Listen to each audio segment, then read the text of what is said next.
새벽 안개가 한강을 덮던 어느 날, 한 사람이 강변에 섰습니다. 그의 앞에는 끝없이 펼쳐진 물길, 뒤에는 지켜야 할 백성들. 이 땅 위에 나라를 세울 것인가, 아니면 이곳을 떠날 것인가.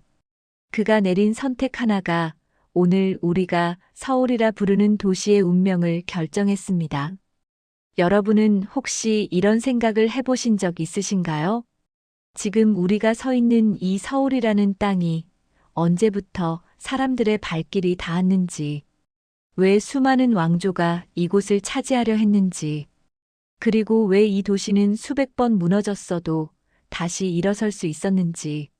한강은 오늘도 흐릅니다. 2000년 전에도, 100년 전에도, 그리고 지금 이 순간에도. 이 강은 언제나 같은 자리를 지켜왔지만 그 위를 스쳐간 사람들의 이야기는 매번 달랐습니다. 권력을 꿈꾸던 왕들이 있었고, 삶을 지키려 애썼던 백성들이 있었습니다. 전쟁으로 모든 것을 잃었지만 다시 일어선 우리 부모님 세대도 있었습니다. 서울이라는 이름 아래 숨겨진 이야기들은 단순한 과거가 아닙니다. 그것은 지금 우리가 서 있는 이 땅의 뿌리이며 우리가 누구인지를 말해주는 기억입니다. 오늘 밤 한강이 간직한 7가지 이야기를 함께 들어보시겠습니까? 첫 번째 이야기는 이 땅이 왜 특별한 곳이 되었는지 그 시작부터 시작합니다. 두 번째는 삼국이 목숨을 걸고 이곳을 차지하려 했던 전쟁의 시대를 펼쳐봅니다. 세 번째는 조선이 이곳에 철학으로 수도를 설계한 놀라운 순간을 담았습니다. 네 번째는 임진왜란이 이 완벽한 도시를 어떻게 무너뜨렸는지를 기록합니다. 다섯 번째는 식민지 경성이 된 서울의 아픔과 근대의 빛을 동시에 보여줍니다. 여섯 번째는 6.25 전쟁으로 완전히 파괴된 도시가 어떻게 살아남았는지 증언합니다. 마지막 7번째는 한강의 기적부터 오늘날까지 세계가 놀란 부활의 드라마를 완성합니다. 이 7가지 장면은 서로 떨어진 이야기가 아닙니다. 한 줄기 강물처럼 이어진 하나의 긴 여정입니다. 그 여정을 지금부터 함께 걸어보겠습니다. 편안히 눈을 감고 한강의 흐름을 따라 2000년을 거슬러 올라가 보세요.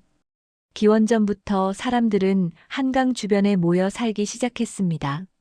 신석기 시대 암사동 유적에서 발견된 빗살무늬 토기는 이 땅에 이미 공동체가 존재했음을 증명합니다.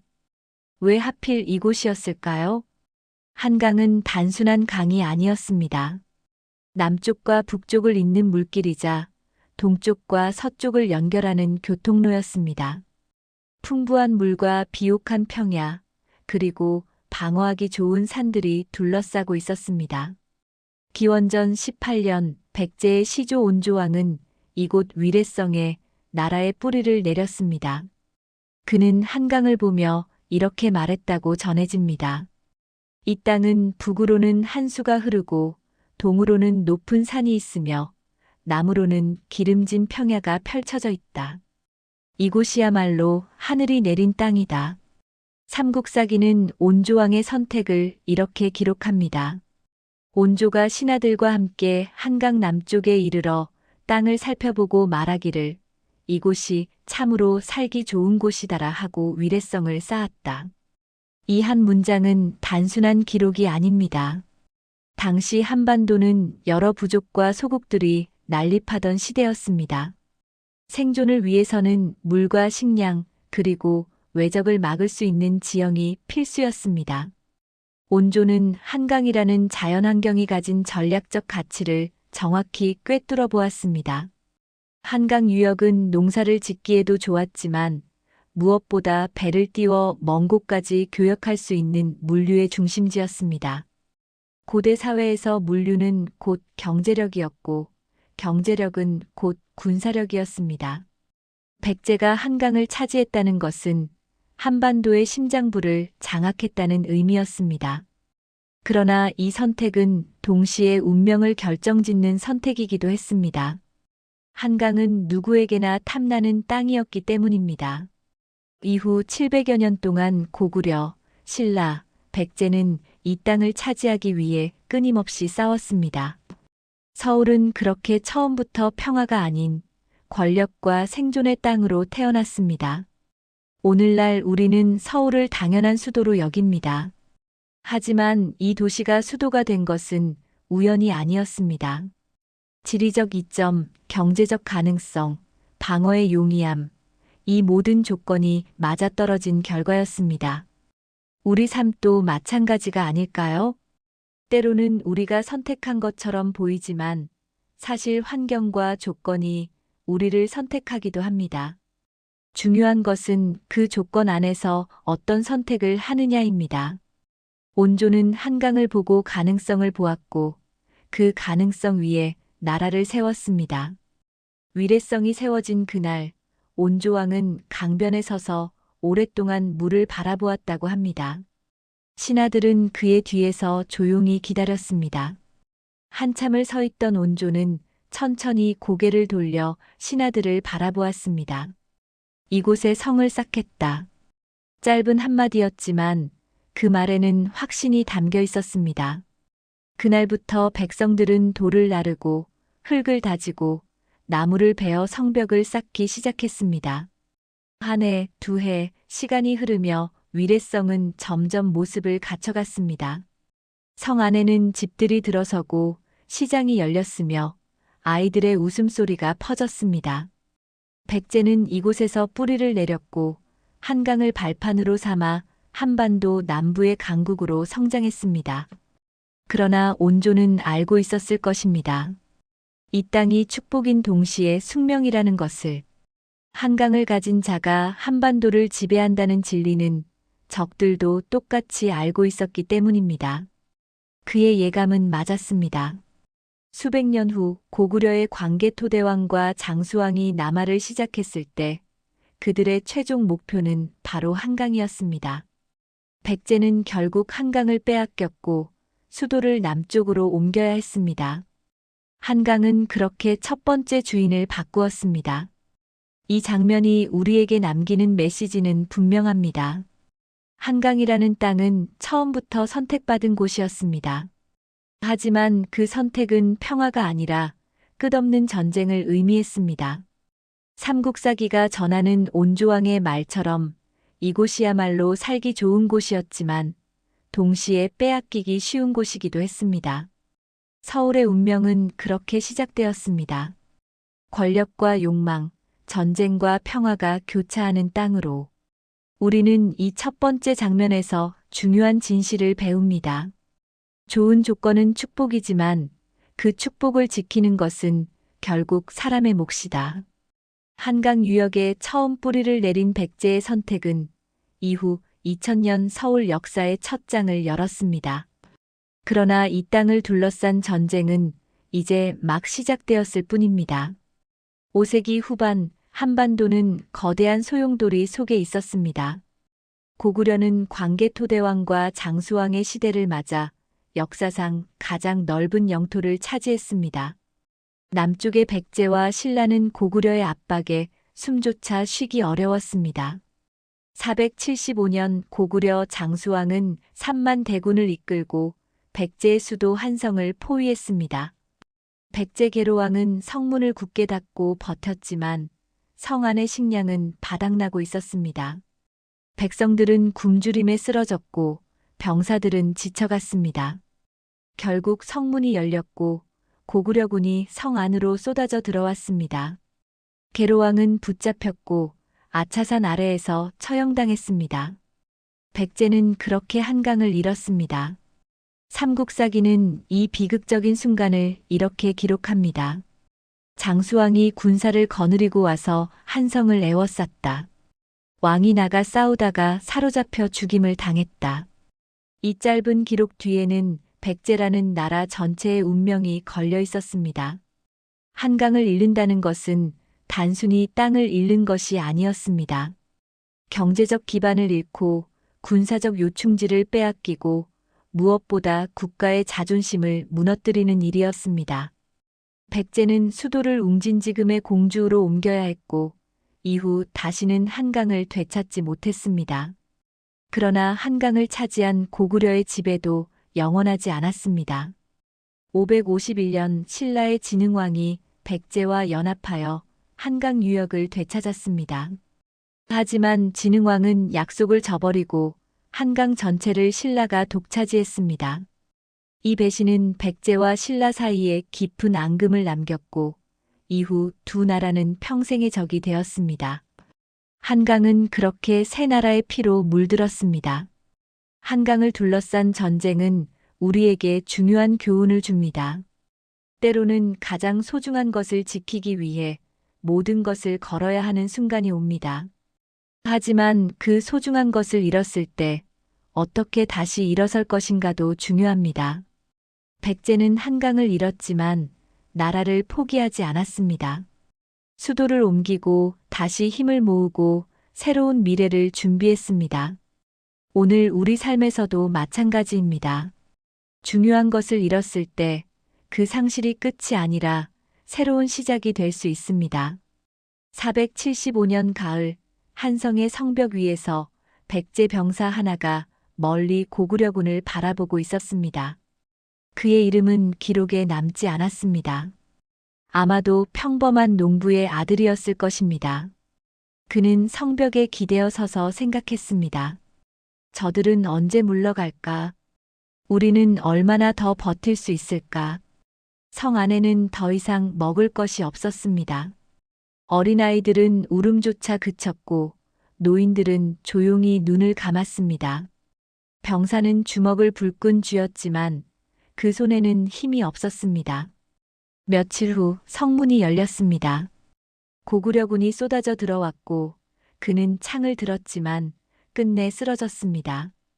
계로왕이 붙잡혀 끌려가는 모습을 마지막으로 그는 눈을 감았습니다. 한성은 함락되었고 백제는 한강을 잃었습니다. 그러나 백제는 사라지지 않았습니다. 왕자 문주는 남쪽으로 달려가 군사를 모았고 새로운 수도 웅진에서 나라를 다시 일으켜 세웠습니다. 한강은 잃었지만 백제라는 나라는 살아남았습니다. 100년 뒤 신라의 진흥왕은 백제와 손을 잡고 한강을 되찾았습니다. 하지만 진흥왕은 약속을 저버렸습니다. 한강 하류는 백제에게 주겠다던 말을 뒤집고 한강 전체를 신라가 차지했습니다. 이 배신은 백제의 가슴에 깊은 상처를 남겼습니다. 신라 진흥왕은 한강 유역 곳곳에 순수비를 세웠습니다. 이 땅은 이제 신라의 것이다. 비문은 그렇게 선언했습니다. 한강은 그렇게 세 번째 주인을 맞이했습니다. 이 장면이 우리에게 말하는 것은 명확합니다. 한강은 단순한 강이 아니라 한반도의 패권을 결정하는 열쇠였습니다. 삼국사기의 기록처럼 한성을 에워싸고 왕이 죽임을 당했다는 한 문장 뒤에는 수만 명의 삶과 죽음이 있었습니다. 백제는 한강을 잃고도 살아남았고 신라는 한강을 얻어 삼국 통일의 발판을 마련했습니다. 우리는 이 장면에서 배웁니다. 가장 소중한 것을 지키는 싸움은 피할 수 없지만 그것을 잃었을 때 어떻게 일어서느냐가 더 중요하다. 삼국의 피로 물든 한강은 결국 신라의 손에 들어갔습니다. 그러나 이 강의 운명은 여기서 끝나지 않았습니다. 신라가 무너지고 고려가 일어났으며 다시 조선이 이 땅을 선택했습니다. 1392년 태조 이성계는 고려를 무너뜨리고 새로운 왕조 조선을 열었습니다. 그에게는 하나의 큰 결정이 남아 있었습니다. 어디에 새 나라의 수도를 세울 것인가? 고려의 수도 개경은 오랜 세월 권력의 부패와 사치로 얼룩져 있었습니다. 새 왕조는 새로운 땅에서 시작해야 했습니다. 태조는 정도전, 무학대사 등 측근들과 함께 여러 곳을 살펴보았습니다. 계룡산, 무학지금의 서대문 일대, 그리고 한양. 논의 끝에 선택된 곳은 한양이었습니다. 한강이 흐르고 북한산과 남산이 둘러싸고 있는 이 땅은 풍수지리적으로도 완벽했고 교통과 물류의 중심지이기도 했습니다. 1394년 한양 천도가 시작되었습니다. 태조실록은 한양 천도를 이렇게 기록합니다. 한양은 사방이 산으로 둘러싸여 있고 한수가 앞을 흐르니 천엄의 땅이다. 도읍을 정하기에 적합하다. 이 기록은 단순한 지리 설명이 아니었습니다. 조선은 유교 국가를 지향했고 수도는 유교 이념을 구현하는 공간이어야 했습니다. 정도전은 한양을 설계하며 주례 고공기의 원칙을 따랐습니다. 왼쪽에 종묘, 오른쪽에 사직, 앞에는 조정, 뒤에는 시장. 경복궁을 중심으로 종묘와 사직단이 자리 잡았고 육조거리가 남쪽으로 뻗어나갔습니다. 도성의 사대문과 사소문은 백성들의 출입을 통제하면서도 상업과 교류를 활성화했습니다. 한양은 단순히 왕이 사는 도시가 아니라 유교적 이상 사회를 구현한 철학의 도시였습니다. 세계 역사를 통틀어 이렇게 철학과 원칙으로 설계된 수도는 드뭅니다. 한양은 조선 왕조 500년의 중심이자 오늘날 서울의 뼈대가 되었습니다. 한양의 설계는 우리에게 중요한 메시지를 줍니다. 어떤 일을 시작할 때 단순히 당장의 편리함만 생각할 것인가, 아니면 긴 안목으로 원칙과 철학을 세울 것인가. 정도전은 500년을 내다보며 도시를 설계했습니다. 그 원칙은 지금도 서울의 곳곳에 남아 있습니다. 종로, 광화문, 남대문, 동대문의 이름은 600년이 지난 지금도 사용되고 있습니다. 우리 삶도 마찬가지입니다. 당장의 결과보다 긴 안목의 원칙이 결국 더 오래 남습니다. 1394년 가을, 정도전은 백악산 지금의 북악산 아래에 서서 한양 전체를 내려다보았습니다. 손에는 설계도가 들려 있었고 눈앞에는 공사가 한창인 경복궁이 보였습니다. 그는 깊이 숨을 들이마셨습니다. 이곳에서 새로운 세상이 시작된다. 정도전의 머릿속에는 단순한 궁궐이 아니라 완전히 새로운 나라의 모습이 그려져 있었습니다. 왕은 백성을 위해 존재하고 신하는 나라를 위해 봉사하고 백성은 안정된 삶을 누리는 나라. 유교의 이상이 현실이 되는 나라. 그는 한 걸음 한 걸음 궁궐 안으로 들어가며 생각했습니다. 근정전은 왕이 정사를 돌보는 곳, 사정전은 신하들과 회의하는 곳, 강령전은 왕이 쉬는 곳. 모든 건물에는 의미가 있었고 모든 배치에는 원칙이 있었습니다. 한양 건설에는 수만 명의 백성이 동원되었습니다. 돌을 나르고 나무를 다듬고 기와를 올렸습니다. 힘든 노동이었지만 사람들은 알고 있었습니다.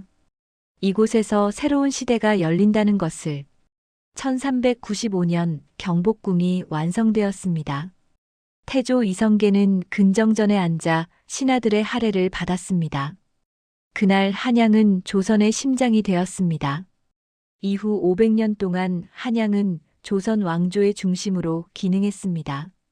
전쟁과 화재로 궁궐이 불타기도 했고 왕이 도망가기도 했지만 한양이라는 도시는 살아남았습니다. 정도전이 세운 원칙은 그만큼 단단했습니다. 이 장면이 우리에게 남기는 교훈은 분명합니다. 한양은 단순히 지어진 도시가 아니라 철학으로 설계된 도시였습니다. 태조실록이 말하는 천엄의 땅이라는 표현은 단순한 지리가 아니라 이념과 원칙이 구현된 공간을 의미했습니다.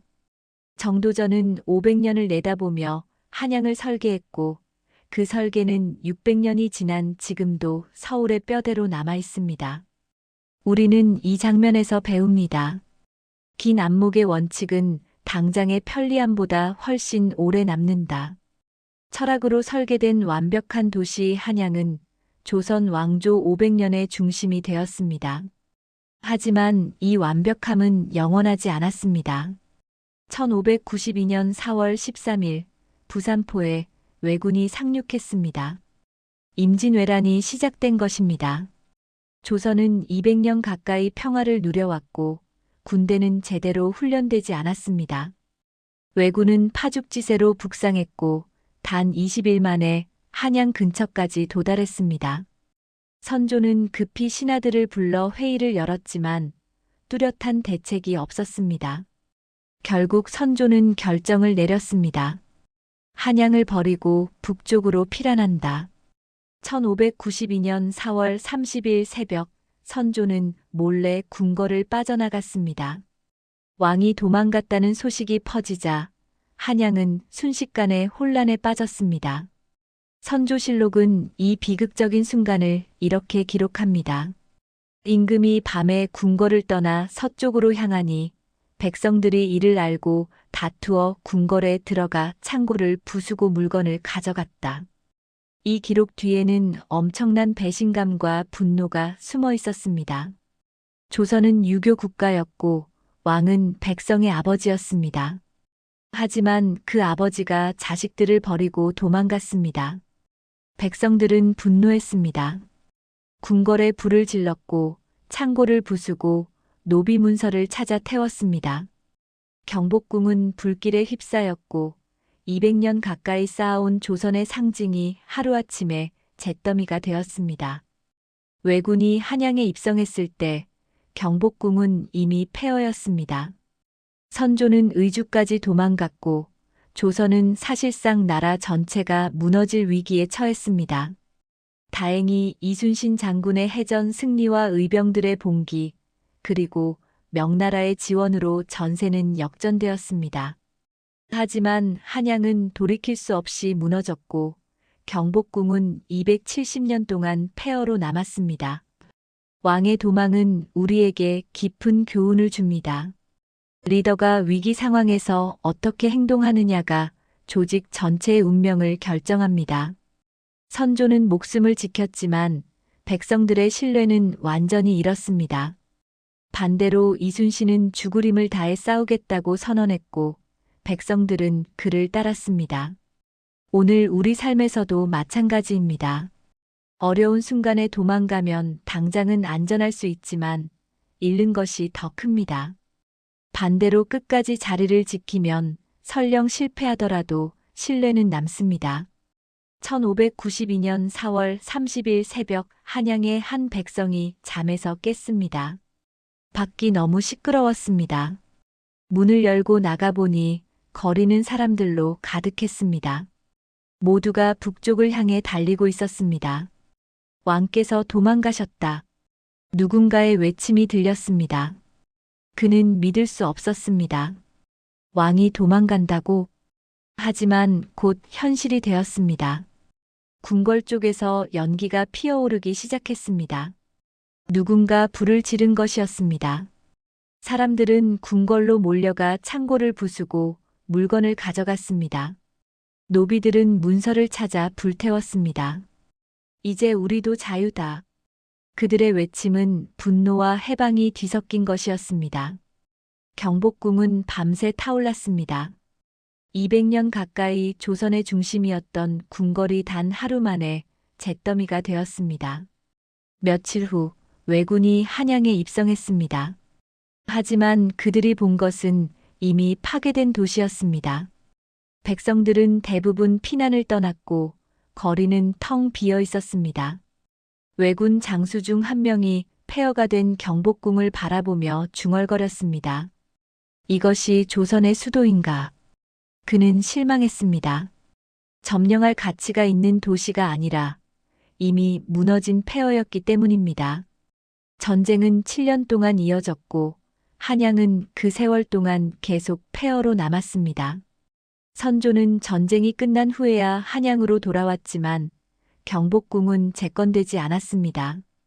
대신 창덕궁과 경희궁이 임시 궁궐로 사용되었고 경복궁은 270년 동안 방치되었습니다. 이 장면이 우리에게 던지는 질문은 명확합니다. 왕이 도망간 도시는 무엇을 잃었는가?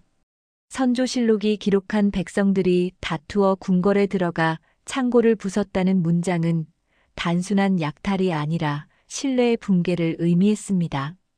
리더가 먼저 도망가면 남은 사람들은 각자 도생할 수밖에 없습니다. 경복궁은 270년 동안 폐허로 남았지만 더 큰 상처는 백성들의 마음에 남았습니다. 우리는 이 장면에서 배웁니다. 위기 상황에서 리더의 선택은 조직 전체의 운명을 결정한다. 임진왜란은 한양을 폐허로 만들었지만 도시는 완전히 사라지지 않았습니다. 백성들은 다시 돌아왔고 삶은 계속되었습니다.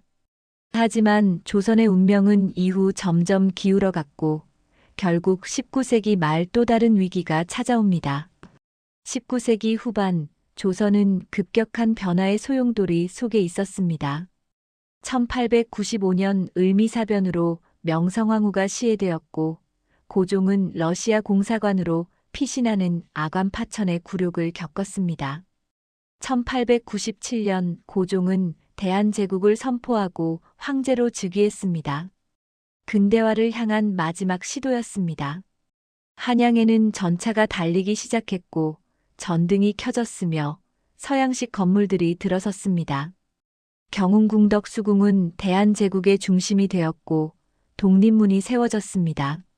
하지만 그 빛나는 근대화의 이면에는 어두운 그림자가 드리워져 있었습니다. 일본의 영향력은 점점 커졌고 1905년 을사늑약으로 조선은 외교권을 빼앗겼습니다. 1910년 8월 29일 대한제국은 역사 속으로 사라졌고 한양은 경성이 되었습니다. 고종실록은 대한제국 선포를 이렇게 기록합니다. 황제 위에 올라 천지신명께 고하고 국호를 대한이라 정하였다. 하지만 불과 13년 후 나라는 사라졌습니다. 대한제국의 선포는 조선이 스스로 근대 국가로 거듭나려는 마지막 시도였습니다. 고종은 황제가 되어 대외적으로 독립국임을 선언하고 내부적으로는 개혁을 추진했습니다. 전차, 전등, 전화, 우편 등 근대 문물이 도입되었고 한양은 빠르게 변화했습니다. 하지만 이 모든 변화는 일본의 그림자 아래에서 이루어졌습니다. 일본은 러일 전쟁에서 승리한 후 조선에 대한 지배력을 강화했고 결국 1910년 강제 병합을 단행했습니다. 한양은 경성이 되었고 조선 총독부 청사가 경복궁 앞에 세워졌습니다. 일본은 경복궁의 근정전 바로 앞에 거대한 총독부 건물을 지어 조선의 상징을 가렸습니다. 창경궁은 창경원이라는 이름의 동물원과 식물원으로 바뀌었고 왕실의 존엄은 철저히 무너졌습니다. 경성은 근대 도시의 모습을 갖춰갔지만 그것은 식민지 도시였습니다. 대한제국의 비극은 우리에게 중요한 교훈을 줍니다. 형식적인 변화만으로는 본질을 바꿀 수 없습니다. 고종은 황제가 되었지만 실질적인 힘은 없었습니다. 근대 문물은 들어왔지만 나라의 주권은 지키지 못했습니다. 오늘 우리 삶에서도 마찬가지입니다. 겉모습을 바꾸는 것보다 실질적인 힘을 기르는 것이 중요합니다. 형식보다 내용, 선언보다 실행이 중요합니다. 1899년 경성의 한 청년이 전차를 처음 탔습니다. 종로에서 청량리까지 이어진 전차 노선은 당시로서는 놀라운 기술이었습니다. 청년은 창밖을 바라보며 생각했습니다. 우리도 이제 문명국이 되는 건가? 전차는 덜컹거리며 달렸고 거리에는 양복을 입은 사람들과 한복을 입은 사람들이 뒤섞여 있었습니다. 서양식 건물들이 하나둘 들어서고 있었고 전등이 밤거리를 밝혔습니다. 하지만 청년은 알고 있었습니다. 이 모든 것이 일본의 손 안에 있다는 것을. 1910년 8월 청년은 신문을 펼쳤습니다. 대한제국, 일본의 병합되다. 손이 떨렸습니다. 그는 신문을 내려놓고 창밖을 바라보았습니다. 거리는 여전히 사람들로 붐볐지만 이제 그곳은 더 이상 우리나라가 아니었습니다. 며칠 후 경복궁 앞에 조선 총독부 청사 건설이 시작되었습니다. 거대한 건물이 경복궁을 가리기 시작했고 사람들은 그것을 멀리서 바라볼 수밖에 없었습니다. 한 노인이 중얼거렸습니다. 궁궐이 보이지 않는구나. 그의 눈에는 눈물이 고여 있었습니다. 창경궁은 창경원으로 바뀌었고 동물원이 들어섰습니다. 사람들은 가족과 함께 창경원에 놀러 갔고 동물들을 구경했습니다. 하지만 그곳이 원래 왕이 살던 궁궐이었다는 사실을 기억하는 사람은 점점 줄어들었습니다. 경성은 빠르게 근대 도시로 변모했습니다. 백화점이 생기고 카페가 들어서고 영화관이 문을 열었습니다. 하지만 그 모든 번영의 이면에는 식민지라는 슬픔이 숨어 있었습니다. 이 장면이 우리에게 남기는 메시지는 복잡합니다. 경성은 근대 도시로 발전했지만 그것은 우리의 의지가 아니라 식민 지배의 결과였습니다. 고종실록이 기록한 국호를 대안이라 정하였다는 선언은 13년 만에 무너졌고 한양은 경성이 되었습니다. 조선 총독부는 경복궁을 가렸고 창경궁은 동물원이 되었습니다. 근대화는 이루어졌지만 그 대가는 나라를 잃는 것이었습니다. 우리는 이 장면에서 배웁니다. 형식적인 변화만으로는 본질을 지킬 수 없다. 실질적인 힘을 기르는 것이 중요하다. 식민지 경성의 이중적 모습은 근대화와 상실이라는 두 얼굴을 보여줍니다. 하지만 이 도시의 시련은 여기서 끝나지 않았습니다. 1945년 8월 15일 조선은 해방을 맞이했습니다. 경성은 다시 서울이 되었고 사람들은 새로운 시작을 꿈꿨습니다. 하지만 그 꿈은 오래가지 않았습니다. 1950년 6월 25일 새벽 북한군이 38선을 넘어 남침했습니다. 6.25 전쟁이 시작된 것입니다. 서울은 단 3일 만에 북한군에게 점령당했습니다. 정부와 군은 급히 남쪽으로 피난했고 한강 인도교는 폭파되었습니다. 다리 위에는 아직 수많은 피난민들이 있었지만 폭파는 강행되었습니다. 서울은 점령과 탈환을 반복하며 4번이나 주인이 바뀌었습니다. 전쟁이 끝났을 때 서울은 완전한 폐허였습니다. 당시 한 신문 기사는 이렇게 전합니다. 서울의 건물 중 80% 이상이 파괴되었다. 거리는 폐허이고 사람들은 판잣집에서 살고 있다. 6.25 전쟁은 서울의 역사상 가장 큰 파괴를 가져왔습니다. 임진왜란 때도 일제강점기 때도 이 정도는 아니었습니다. 전쟁 중 서울은 4번 주인이 바뀌었습니다. 1950년 6월 북한군 점령, 9월 국군 탈환, 1951년 1월 중공군과 북한군 재점령, 3월 재탈환. 그때마다 전투가 벌어졌고 건물들은 무너졌습니다. 경복궁, 창덕궁, 덕수궁 등 역사적 건물들도 큰 피해를 입었습니다. 전쟁이 끝난 1953년 서울은 말 그대로 폐허였습니다. 하지만 사람들은 떠나지 않았습니다. 판잣집을 짓고 장사를 시작하고 학교를 다시 열었습니다. 서울은 죽지 않았습니다. 6.25 전쟁의 폐허는 우리에게 중요한 교훈을 줍니다. 가장 어두운 순간에도 사람들은 포기하지 않았습니다. 집이 무너졌어도 다시 지었고 가족을 잃었어도 삶을 이어갔습니다. 오늘 우리가 마주하는 어려움은 아무리 커도 그때보다는 작습니다. 우리 부모님, 조부모님 세대가 보여준 회복력은 오늘 우리에게도 흐르고 있습니다. 1950년 6월 28일 새벽 한강 인도교에서 폭발음이 울렸습니다. 다리는 끊어졌고 수백 명의 사람들이 강물에 떨어졌습니다. 다리 건너편에 있던 한 여인이 비명을 질렀습니다. 내 아이가 저 다리 위에 있어요. 하지만 아무도 도울 수 없었습니다. 다리는 이미 끊어졌고 북한군은 곧 도착할 것이었습니다. 여인은 그 자리에 주저앉아 울었습니다. 서울은 점령당했고 석 달간 북한군의 지배를 받았습니다. 1950년 9월 인천 상륙작전 이후 국군과 유엔군이 서울을 탈환했습니다. 하지만 기쁨도 잠시, 1951년 1월 중공군과 북한군이 다시 서울을 점령했습니다. 이른바 1.4 후퇴였습니다. 서울 시민들은 또다시 피난길에 올랐습니다. 한겨울, 눈 내리는 길을 따라 사람들은 남쪽으로 걸었습니다. 한 노인이 손자를 업고 걸으며 중얼거렸습니다. 사람만 있으면 돼. 집은 다시 지으면 돼. 3월 서울은 다시 탈환되었고 이후로는 주인이 바뀌지 않았습니다. 하지만 도시는 완전히 파괴되어 있었습니다. 전쟁이 끝난 1953년 사람들은 서울로 돌아왔습니다. 집은 없었고 건물은 무너져 있었지만 사람들은 다시 시작했습니다. 판잣집을 짓고 작은 가게를 열고 아이들을 학교에 보냈습니다. 남대문 시장, 동대문 시장은 다시 활기를 찾기 시작했습니다.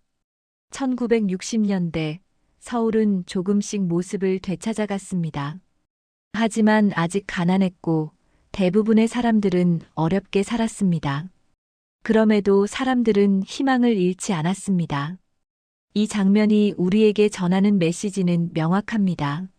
서울은 완전히 파괴되었지만 죽지 않았습니다. 신문 기사가 전한 건물의 80% 이상이 파괴되었다는 기록은 물리적 파괴를 의미했지만 사람들의 의지까지 파괴할 수는 없었습니다. 판잣집에서 시작한 삶은 조금씩 나아졌고 폐허는 다시 도시가 되었습니다. 우리는 이 장면에서 배웁니다. 가장 어두운 순간에도 사람들은 포기하지 않았다. 회복의 힘은 언제나 사람 안에 있다. 폐허가 된 서울은 죽지 않았고 사람들은 다시 일어섰습니다. 하지만 진짜 기적은 이제부터 시작됩니다. 1960년대 서울은 여전히 가난한 도시였습니다. 1인당 국민소득은 100달러도 되지 않았고 대부분의 사람들은 하루하루를 겨우 살아갔습니다. 하지만 1960년대 후반부터 한국은 빠르게 성장하기 시작했습니다. 경제개발 5개년 계획이 시작되었고 수출 산업이 발전했습니다. 1970년대 서울은 급격히 변화했습니다. 강남 개발이 시작되었고 한강 다리들이 건설되었습니다. 1980년대 서울은 세계적인 도시로 도약했습니다. 1986년 아시안게임, 1988년 서울 올림픽은 전 세계에 한국의 성장을 알렸습니다. 2000년대 이후 서울은 계속 진화했습니다. 청계천 복원, 조선 총독부 철거, 경복궁 복원 등 역사를 되찾는 작업이 이어졌습니다. 오늘날 서울은 인구 1천만 명의 세계적인 대도시가 되었습니다. 1988년 서울 올림픽 개회식에서 한 외신 기자는 이렇게 썼습니다. 40년 전 폐허였던 이 도시가 지금 세계인을 맞이하고 있다. 이것이 진짜 기적이다. 한강의 기적은 단순한 경제 성장이 아니었습니다. 그것은 한 민족의 의지와 노력이 만들어낸 부활의 드라마였습니다.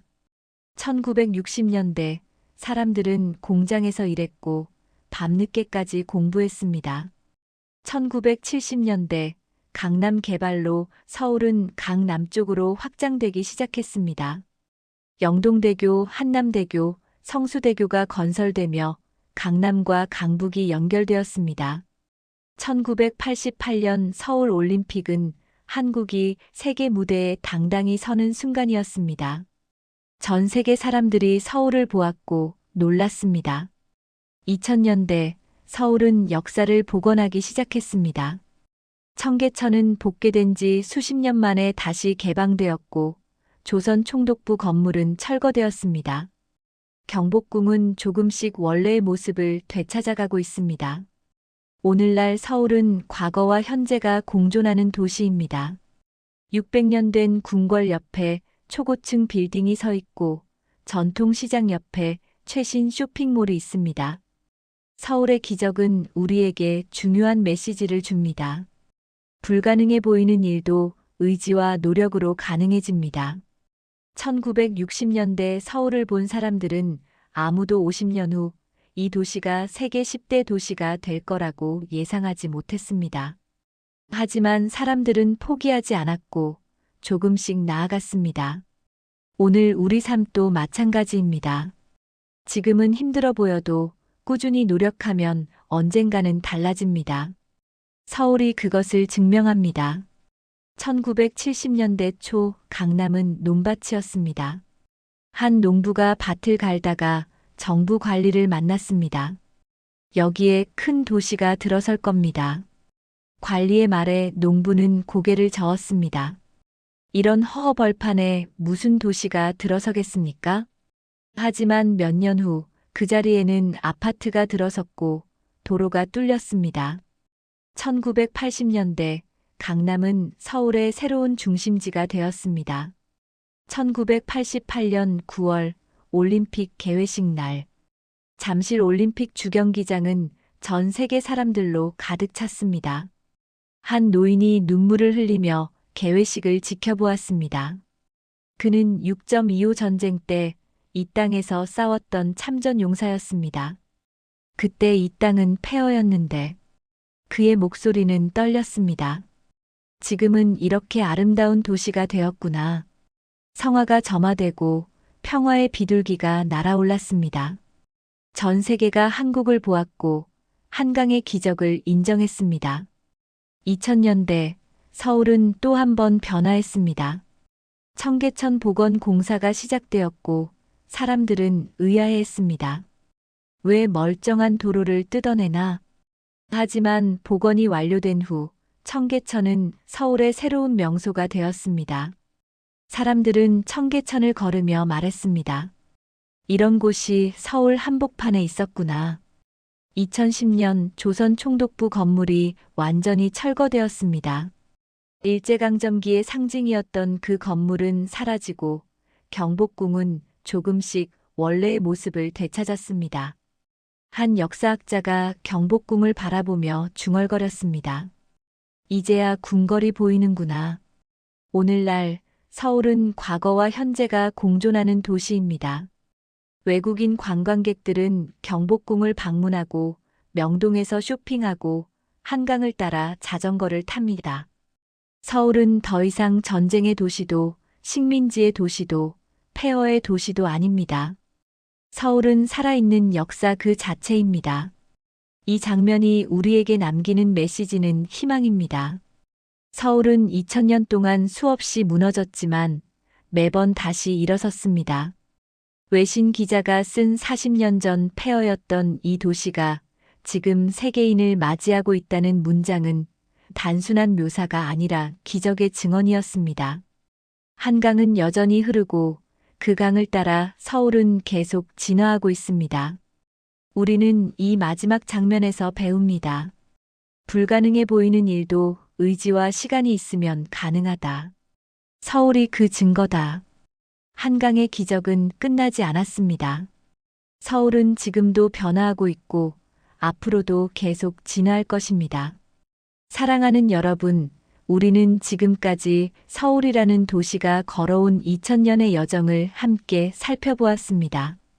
한강 유역에 처음 뿌리를 내린 백제의 선택부터 삼국이 목숨을 걸고 싸운 전쟁터, 조선이 철학으로 설계한 완벽한 수도 한양, 임진왜란과 왕의 도망으로 무너진 궁궐, 식민지 경성의 이중적 모습, 6.25 전쟁의 완전한 폐허, 그리고 한강의 기적으로 다시 태어난 오늘의 서울까지.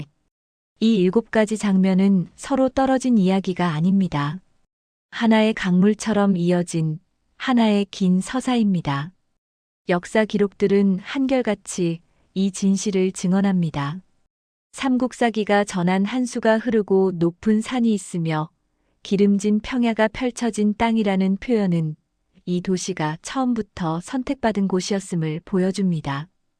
태조실록이 기록한 천엄의 땅이라는 말은 조선이 이곳에서 500년 왕조를 이어갈 수 있었던 이유를 설명합니다.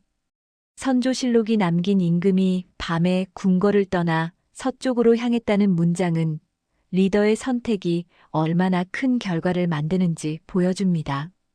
그리고 1988년 외신 기자가 쓴 40년 전 폐허였던 이 도시가 지금 세계인을 맞이하고 있다는 문장은 한 민족이 만들어낸 기적의 증거입니다.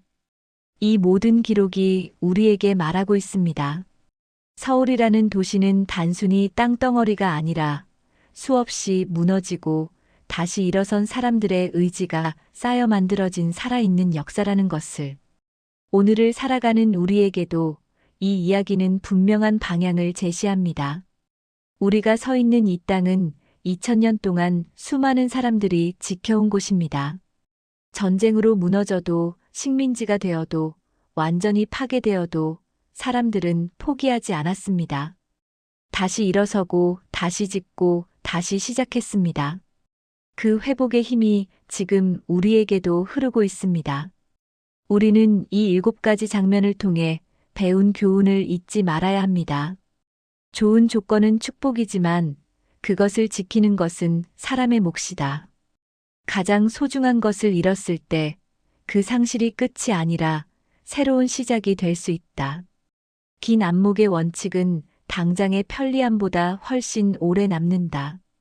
위기 상황에서 리더의 선택은 조직 전체의 운명을 결정한다. 형식적인 변화만으로는 본질을 지킬 수 없다. 실질적인 힘을 기르는 것이 중요하다.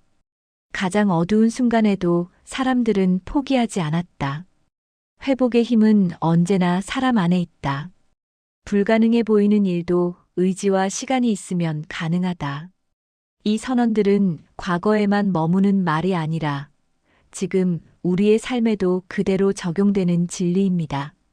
한강은 오늘도 흐릅니다. 2000년 전처럼, 100년 전처럼, 그리고 지금 이 순간에도 이 강은 언제나 같은 자리를 지켜왔지만 그 위를 스쳐간 사람들의 이야기는 매번 달랐습니다. 우리도 지금 이 강 위에 우리의 이야기를 쓰고 있습니다. 여러분, 지금까지 우리가 함께 걸어온 서울 2000년의 여정을 한 번 더 되짚어 보겠습니다. 첫 번째, 한강은 처음부터 권력의 땅으로 태어났습니다. 백제 온조왕이 위례성을 쌓으며 이 땅의 운명이 시작되었고 그 선택은 축복인 동시에 전쟁의 시작이었습니다. 두 번째, 삼국은 한강을 차지하기 위해 목숨을 걸었습니다. 고구려는 백제를 무너뜨렸고 신라는 약속을 저버리며 한강을 독차지했습니다. 세 번째, 조선은 이 땅의 철학으로 수도를 설계했습니다. 정도전은 유교 이념을 담아 한양을 완성했고 그 설계는 600년이 지난 지금도 서울의 뼈대로 남아 있습니다.